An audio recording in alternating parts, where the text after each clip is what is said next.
तिकडे जुहू चौपाटीवर कचऱ्याचं साम्राज्य कायम आहे। गेली 4 दिवस सातत्यानं लोकशाही मराठी तिथं जाऊन रियालिटी चेक करतेय, पण 4 दिवसांपासूनची परिस्थिती जैसे थेच पाहायला मिळतेय। मुंबईतल्या सर्वात प्रसिद्ध पर्यटन स्थळांपैकी एक असलेली जुहू चौपाटी गेल्या 4 दिवसांपासून प्लास्टिक कचऱ्याच्या विळख्यात अडकून पडलेली आहे। लोकशाही मराठीनं 4 दिवस या गंभीर समस्येचा रियालिटी चेक देखील केला। पालिका प्रशासनाचे वाभाडे या सगळ्यामध्ये निघाल्याचं पाहायला मिळालं। आज या मोहिमेचा चौथा दिवस होता। मुंबई पालिकेची उदासीनता आणि ढिसाळ कारभार पुन्हा एकदा पाहायला मिळाला। गेल्या 3 ते 4 दिवसात समुद्रातनं प्लास्टिक आणि इतर कचरा मोठ्या प्रमाणावर जुहू चौपाटीवर फेकला जातोय। सद्यस्थितीत जुहू चौपाटीची अवस्था दयनीय बनलेली आहे। चौथ्या दिवशी नेमकी काय परिस्थिती आहे याचा आढावा घेतला आमची प्रतिनिधी मीनाक्षी म्हात्रे हिनं। मागच्या 3 दिवसापासून जुहू चौपाटीवरती पसरलेल्या कचऱ्याच्या साम्राज्याचा रियालिटी चेक लोकशाही मराठी करत आहे। आजचा चौथा दिवस आहे। चौथ्या दिवशी काय नेमकी परिस्थिती आहे याचा आढावा घेण्यासाठी आज आम्ही पोहोचलेलो आहोत। आज आपण पाहतोय की तशाच पद्धतीचा कचऱ्याचं साम्राज्य संपूर्ण जुहू चौपाटी परिसरामध्ये आजही आपल्याला पाहायला मिळतंय। खरं तर आपण पाहिलं तर मागच्या 3 दिवसामध्ये ज्यावेळी लोकशाही मराठीनं या ठिकाणी या सगळ्या परिस्थितीचा आढावा घेतला, निश्चितच त्यानंतर पालिका प्रशासनाला जाग आली आणि या ठिकाणी जे युद्ध पातळीवरती काम सुरू जे आहे ते पालिका प्रशासनानं केलेलं पाहायला मिळालं। पण मात्र त्यानंतर कुठेतरी आपण पाहतोय की पुन्हा एकदा पालिका प्रशासनाकडनं या ठिकाणी कोणत्याही पद्धतीत कर्मचाऱ्यांमध्ये वाढ किंवा मग जी यंत्रणा जास्तीत जास्त वाढवण्याचा दावा केला गेला होता त्या पद्धतीची यंत्रणा देखील आता आपल्याला इथे पाहायला मिळत नाहीये। पण मात्र आज देखील सकाळी आपण पाहतोय की पालिका प्रशासनाचे कर्मचारी हे कमीच पाहायला मिळतात।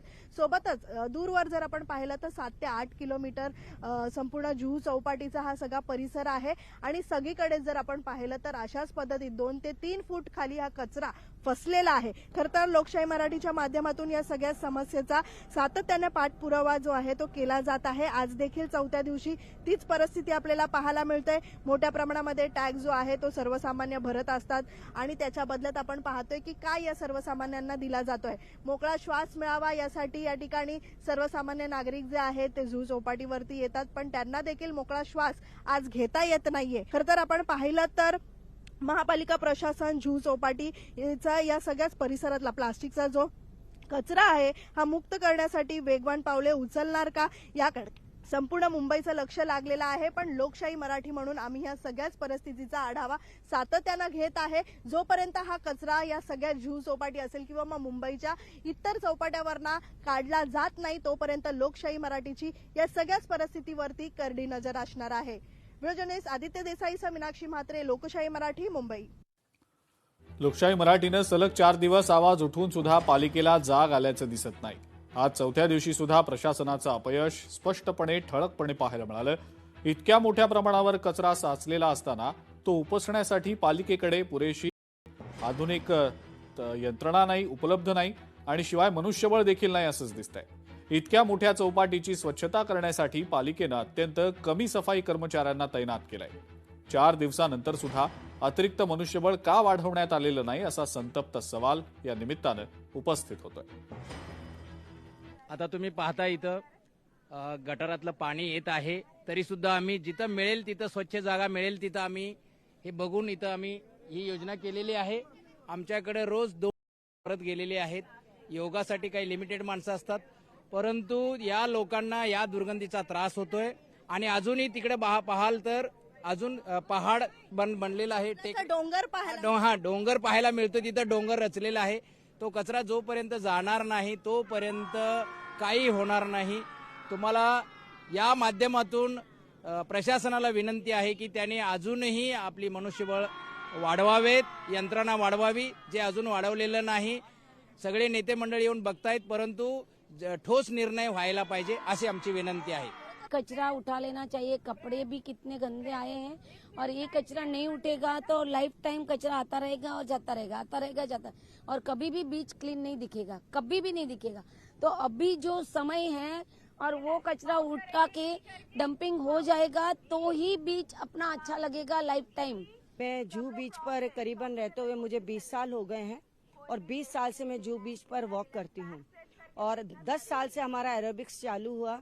उसके पहले की दशा यही थी जो अभी आप देख रहे हो। लेकिन हमारा जूहू बीच, हमारा एरोबिक यहाँ पे आने के बाद में जूहू बीच इतना नीट एंड क्लीन रहने लगा, क्योंकि हमारे सभी से संपर्क रहने लगा, सभी बड़े बड़े नेता भी आने लगे और बीच हमारा क्लीन रहने लगा। लेकिन फर्स्ट टाइम ऐसा हमने देखा है कि इतना गंदा बीच बीएमसी वाली कुछ नहीं कर रही है। कहते हैं ना, प्रकृति जो लेती है वही हमें देती है, तो थोड़ा अवेयरनेस हमें मनुष्य को भी लेना है। बीएमसी वाले तो करेंगे ही करेंगे। हमने लेटर डाला, उषा जी ने, सबने मिलके, सबने साइन करके लेटर, लेकिन हमें भी सबको अवेयरनेस रह के इस चीज को ध्यान में देके काम करना चाहिए। पहिल्या प्रथम मी आपला आभार व्यक्त करतो लोकशाही चॅनलचे की तुम्ही हा मुद्दा लावून धरला। आम्ही वर्षानुवर्षापासून येतो, जवळजवळ आज 35-40 वर्षापासून मी याचा मी डेली येणारा रेग्युलर आहे। मी रेग्युलर चालायला येतो, व्यायाम करता येतो आमचे। पण हे आता बघतो ना मी, हा कचऱ्याचं प्रमाण वाढलंय, ह्याच्या संदर्भात मी संबंधित अधिकाऱ्यांशी संपर्क साधला, त्यांना फोटोज पाठवले, पण त्यांचं म्हणणं काय आहे की आमच्याकडे मनुष्यबळ कमी आहेत। आता एवढा मोठा किनारा हा जवळजवळ 3.5-4 किलोमीटरचा रेंज आहे आणि ह्याच्यामध्ये बघा तुम्ही, आता यंत्र तिकडे एक चालू आहे, इकडे एक चालू आहे, तिथे 2 यंत्र आहेत आणि त्याच्यावरती स्टाफ नाही, तोच ड्रायव्हर, तोच ऑपरेटर। मी संबंधित अधिकाऱ्यांशी मागे बोललो होतो, त्यांनी पण हेच सांगितलं की काय करणार आम्ही। आणि मुळात आत्ता महापालिकेने काय केलंय की ते ट्राय प्रायोरिटी पूर्वी जे अग्रीमेंट होतं ना ते कॅन्सल केलं आणि आपल्याकडे घेतलं, असं झालंय। त्यामुळे आता त्यांच्याकडे मुळात तो प्रत्येक कार्यक्रमाला यांच्याकडे हाच विषय, आमच्याकडे मनुष्यबळ नाही, मनुष्यबळ आहे। लोकशाही मराठीनं सलग 4 दिवस दाखवलेल्या या वास्तवानंतर आता तरी पालिका प्रशासनाला जाग येणार का, हा मोठा प्रश्न आहे। जुहू चौपाटी हे केवळ पर्यटनाचं केंद्र नाही तर मुंबईची शान आहे। त्यामुळे पालिकेनं नोकरशाही बाजूला ठेवून तातडीनं कृती करणं आणि मुंबईकरांना स्वच्छ जुहू चौपाटी मिळवून देणं अत्यंत गरजेचं आहे। दरम्यान याबाबत लोकशाही मराठीनं मुंबईच्या महापौर रितू तावडे यांच्याशीही संवाद साधला। त्यांनी नेमकी काय प्रतिक्रिया दिली आहे, ऐकूया। जुहू चौपाटीच्या बाबतीतला मी आढावा घेतलाय सर्व। त्या ठिकाणी आमची पूर्ण मुंबई महानगरपालिकेचे जे क्लिनिंग कर्मचारी आहेत त्या ठिकाणी काम करतात। एक लक्षात घ्या वस्तुस्थिती, समुद्राच्या 200-300 किलोमीटर आतमध्ये जहाज असतात, त्यांच्यातून पण टाकलेला सगळा कचरा असतो, तो एक भराव असतो। आणि मुंबईकर म्हणजे समुद्राच्या किनारी फिरायला येणारे लोक, तर अशा पद्धतीने तो सगळा कचरा जो आहे तो लाटांच्या माध्यमातून पूर्ण समुद्राच्या टोकावर एका बाजूला टाकला जातो आणि तो साफ करण्याचं काम जे मुंबई महानगरपालिकेच्या माध्यमातून त्या ठिकाणी टीम सारखी कार्यरत असते। पण हा कचरा एक दिवसाचा नाही, एव्हरीडे, प्रत्येक दिवशी हा समुद्राच्या पोटातून बाहेर किनाऱ्यावरती टाकला जातो। तर ह्याच्यावरती आमचं पूर्ण लक्ष आहे। मी ह्याच्या बाबतीत संपूर्ण माहिती पण घेते आणि तो सगळा कचरा त्या ठिकाणी साफ करण्याचं युद्ध पातळीवरती काम आमच्या मुंबई महानगरपालिकेच्या कर्मचाऱ्यांच्या माध्यमातून चालू आहे। कर्मचारी अपुरे आहेत हे मान्य करावं लागेल। कर्मचाऱ्यांची संख्या त्या ठिकाणी वाढवावी लागेल। किनारपट्टी खूपच मोठ्या लांबीची आहे, परंतु कचरा हा रोजचाच आहे तिकडे येणाऱ्या लाटांबरोबर आणि कर्मचाऱ्यांची संख्या तिथे वाढावी या पद्धतीचे जे निर्देश आहेत ते मी प्रशासनाला देतेच आहे। कालही सांगितलेलं आहे, आजही पुन्हा सांगणार आहे। लोकशाही मराठी ऐका, पहा, जागरूक रहा।